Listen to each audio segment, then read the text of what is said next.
ചേലക്കരയിലെ ചെക്കന്മാരൊക്കെ ഇപ്പൊ ക്ലാസ് ആട്ടാ. അതിനൂതന ഹൈടെക് സാങ്കേതിക വിദ്യകളോടെ വൻ നഗരങ്ങളെ പോലും വെല്ലുന്ന സൗകര്യങ്ങളുമായി നമ്മുടെ ചേലക്കരയിൽ naturals beauty parlour, doctors tower, near bus stand, Chelakkara. Thiruvilwamala Pampady west Ivarmadom Sreekrishna ക്ഷേത്രത്തിൽ ശ്രീമദ് ഭാഗവതോത്സവം ഏകാദശകത്തിന് ഭക്തി നിർഭരമായ തുടക്കം.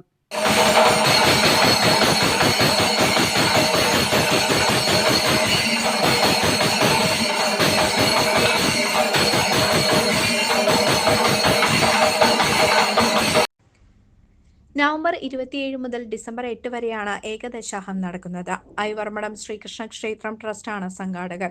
ബ്രഹ്മശ്രീ കിഴക്കേടം ഹരിനാരായണ നമ്പൂതിരി, സർവശ്രീ വെള്ളിനേഴി ഹരികൃഷ്ണൻ എന്നിവരാണ് യജ്ഞാചാര്യന്മാർ.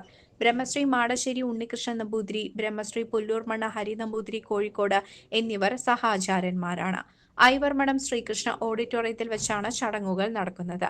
ബുധനാഴ്ച രാവിലെ പാമ്പാടി നാരായണീയ ഉപാസന സമിതിയുടെ നേതൃത്വത്തിൽ സമ്പൂർണ്ണ നാരായണീയ പാരായണം നടന്നു.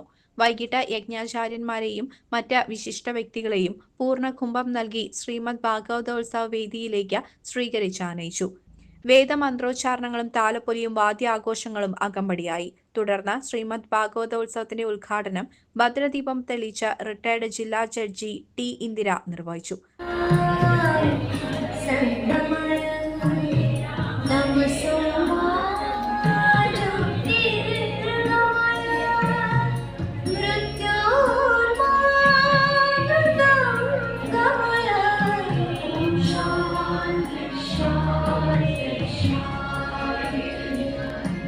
ഈ രാമായണ പാരായണം എല്ലാം നടത്തുമ്പോൾ നമുക്കറിയാം എന്തുമാത്രം ഭഗവാന്റെ ലീലകൾ, രാസക്രീഡ, അതുപോലെ തന്നെ അദ്ദേഹത്തിൻ്റെ കാളിയാമർദ്ദനം, രുക്മിണി സ്വയംവരം, അതുകൂടാതെ പല പല രാജാക്കന്മാരുടെ കഥകൾ, ധ്രുവൻ, പ്രഹ്ലാദൻ, അങ്ങനെ ഒത്തിരി ഒത്തിരി രാജാക്കന്മാരുടെ കഥകൾ, പഞ്ചപാണ്ഡവരുടെ കഥകളൊക്കെ പറയുമ്പോൾ നമ്മൾ മനസ്സിലാക്കേണ്ടത് കഥ കേൾക്കുക അല്ലെങ്കിൽ പാരായണം ചെയ്യുക, ഭാഗവതം പാരായണം ചെയ്യുന്നതിലപ്പുറം നമുക്ക് മനസ്സിലാവേണ്ടത് നമ്മുടെ ജീവിതത്തിൽ എന്തൊക്കെയാണ് നമ്മൾ ആ പ്രാവർത്തികമാക്കേണ്ടത്.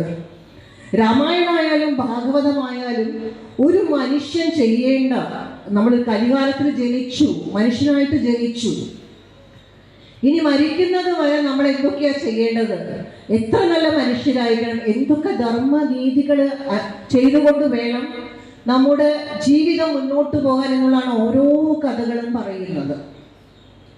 അപ്പോൾ മനുഷ്യനായിട്ട് ജനിച്ചു കഴിഞ്ഞാൽ നമുക്കറിയാം നമുക്ക് ചുറ്റും പ്രശ്നങ്ങളാണ്, എപ്പോഴും പ്രശ്നങ്ങൾ ഉണ്ടായിരിക്കും.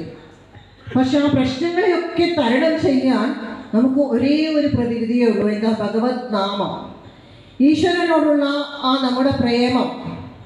നിങ്ങൾക്കൊക്കെ അറിയാം, നിങ്ങളെല്ലാവരും എൻ്റെ മുന്നിലിരിക്കുന്നവർ എനിക്കറിയാം ഭഗവാനെ നല്ലപോലെ സ്മരിക്കുന്നവരാണ്.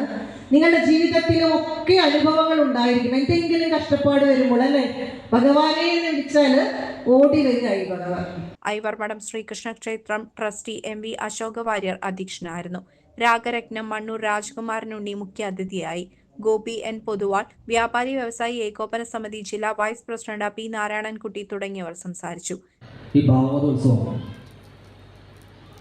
ഗുരുവായൂർദാസ് അദ്ദേഹത്തെ ശിഷ്യനായ കണ്ടമംഗലം സുബ്രഹ്മണ്യൻ നമ്പൂതിരി അദ്ദേഹത്തെക്കുറിച്ച് പറയുമ്പോൾ നാരായണത്തെക്കുറിച്ച് പറയണം. ഇവിടെ നാരായണീയ സമിതി ഉണ്ടായെങ്കിൽ കണ്ടമംഗലം സുബ്രഹ്മണ്യൻ തിരുമേനിയുടെ നേതൃത്വത്തിൽ തന്നെയാണ്. അദ്ദേഹത്തെ നമുക്ക് മറക്കാൻ കഴിയില്ല. ഒരുപാട് വേദികൾ അദ്ദേഹം പങ്കെടുത്തതാണ്.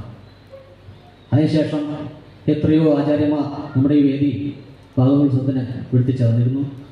നമുക്ക് ഭാഗവത കഥകൾ കേൾക്കാനും ആസ്വദിക്കാനും കഴിഞ്ഞു. കഴിഞ്ഞ വർഷം വന്ന രാമൻ തിരുമേനി നമുക്കറിയാം, അദ്ദേഹം കഴിഞ്ഞ വർഷം വന്ന എത്ര രസകരമായ ഭാഗവത കഥകളാണ് നമുക്ക് പറഞ്ഞു തന്നത്.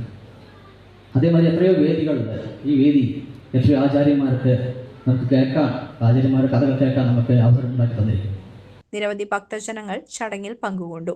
ഭാഗവതോത്സവത്തിന്റെ ഒന്നാം ദിനമായ വ്യാഴാഴ്ച സത്യം പരം ധീമഹി, കുന്തിസ്തുതി, ഭീഷ്മസ്തുതി, ശുകാഗമനം, വരാഹാവതാരം തുടങ്ങിയ പാരായണ ഭാഗങ്ങൾ നടക്കും.